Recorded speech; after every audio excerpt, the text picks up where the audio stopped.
not a game, it's a rich thing.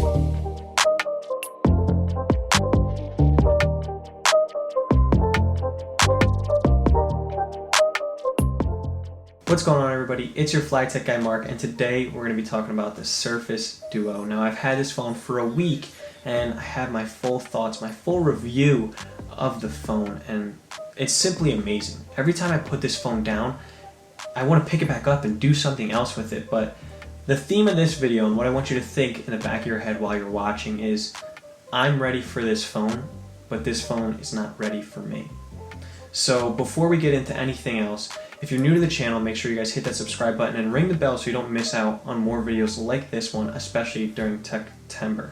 Now, for you guys who are also new, hit that link in the description for my new Instagram channel, The Flag Tech Guy. And if you don't follow it already, go ahead and follow. I'm going to be doing some giveaways on there and posting anything that's new in the studio.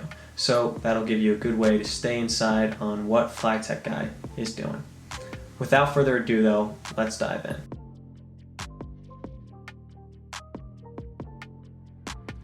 Some initial problems that people had with this device were no NFC, how can I see my notifications with no front screen, wireless charging, and the battery life.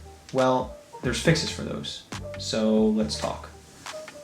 Now the fixes for those are pretty easy, right? Right here, my watch. Now I can do Google Pay on this watch, and that's a fix for NFC. I can see all my notifications on this watch, that's a fix for no front screen.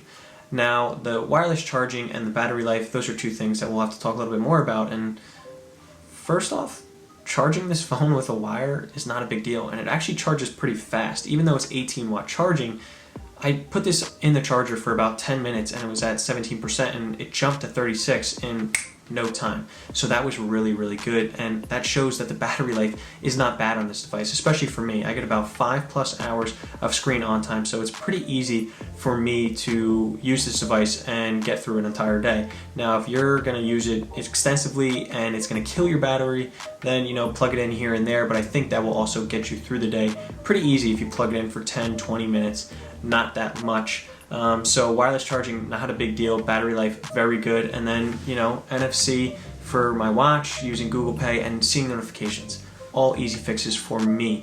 Now, if you don't have a smartwatch and you can't get one, it's a little bit more difficult, right? You're spending a lot of money on this phone, you don't want a smartwatch, so you're gonna have to lose, NFC and notifications. But that's just a sacrifice you're going to have to make, right, if you want this phone and you don't have a smartwatch.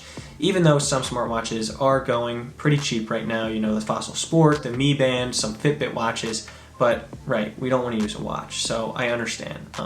But those are fixes that I made for the device, and it works pretty well for me. Now, overall, let's admire this device, right? The hardware is just simply amazing. It's something that I'm very happy Microsoft made, and Microsoft's very good at making hardware. So the hinge weight is perfect, right? I don't have any problems with the hinge weight, and it's super thin. I mean, if you can see it in the video right now, it is so thin, especially without that bumper. It's something amazing. The fingerprint sensor on the side works very well, and like I said, the form factor of this device is pretty amazing. So I can use it with one phone like this. I could fold it back and just have it closed. I can open it up into two different ones, and then when you're watching videos, you could put it in tent mode like this. You could put it in a mode like this where you have the screen on the bottom rather than on the top, or you could flip it around and do it like this where both screens are facing you, and you can use it as like a mini laptop. So the hardware of this device is magnificent. I keep reiterating that, but it truly is, and you won't experience that until you take it out of the box that it comes in, and when you do, it's something that you just have to admire. Now, the only hardware that is bad on the device is obviously that camera, and there's no way around it. It's just terrible. You're not going to take good photos with it, but this phone isn't meant for taking good photos. This phone is meant for getting things done, and that's something that you can do with this phone. So without the camera there, the hardware is amazing. And I almost forgot to mention that these two OLED screens are also great. They're really nice screens, great OLED panels, and I have nothing to complain about with them. Now, watching content on them in this aspect ratio is a little different, but I do like the aspect ratio. It is a little bit bigger, so I can see everything a little bit more. Some apps are not optimized for this, so I did find when I was using Instagram, I couldn't see my stories fully or correctly, and then when I went on my Pixel 4, they came out different than what I was looking at on this device, and then I also couldn't see everybody's photos correctly on Instagram, but again, that's okay.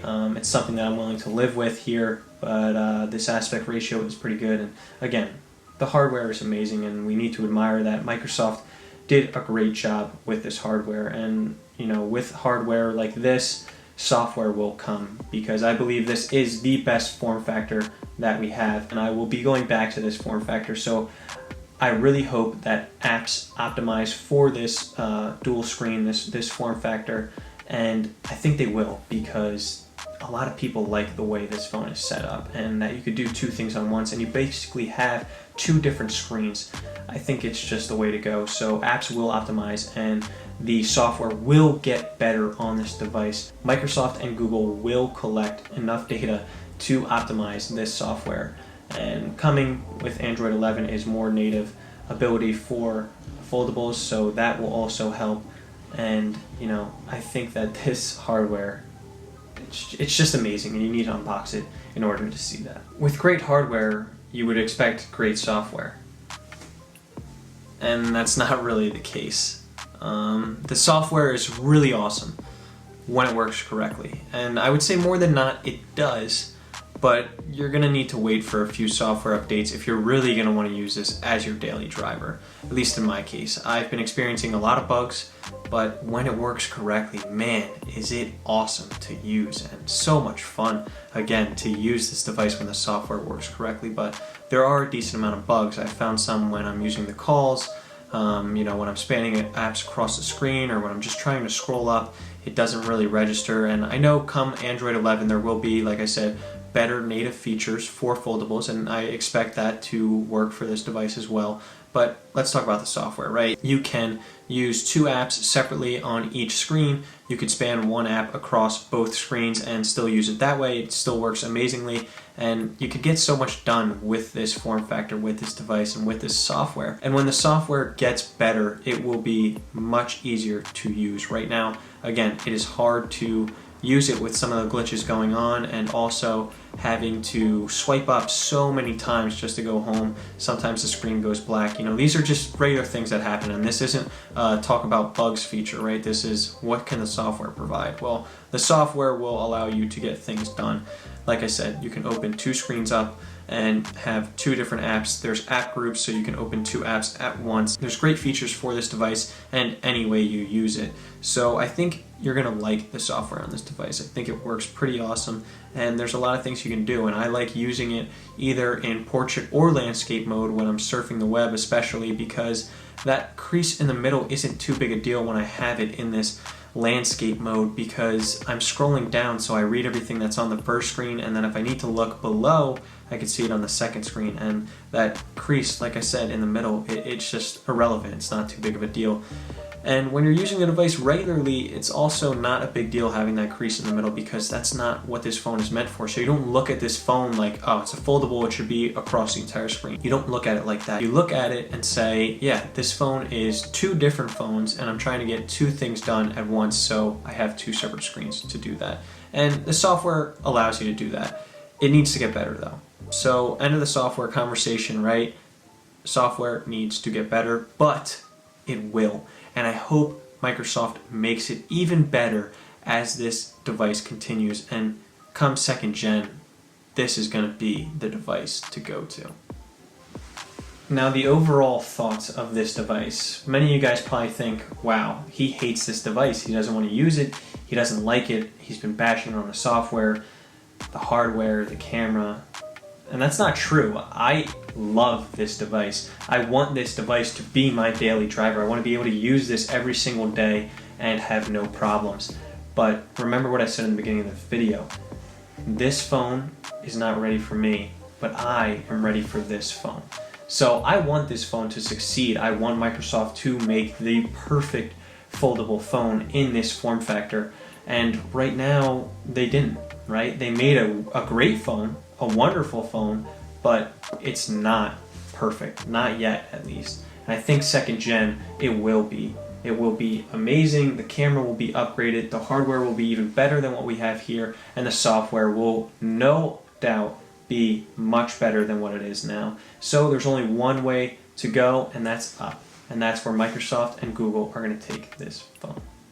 Now I hope you guys enjoyed, and like I said, if you're new to the channel, hit the sub, hit that like button, and also ring the bell for notifications so you don't miss more videos like this one, right? And if you're also not following already, go follow the Fly Tech Guy on Instagram so you can keep up with giveaways and tech that's in the studio and we're going to be doing reviews about.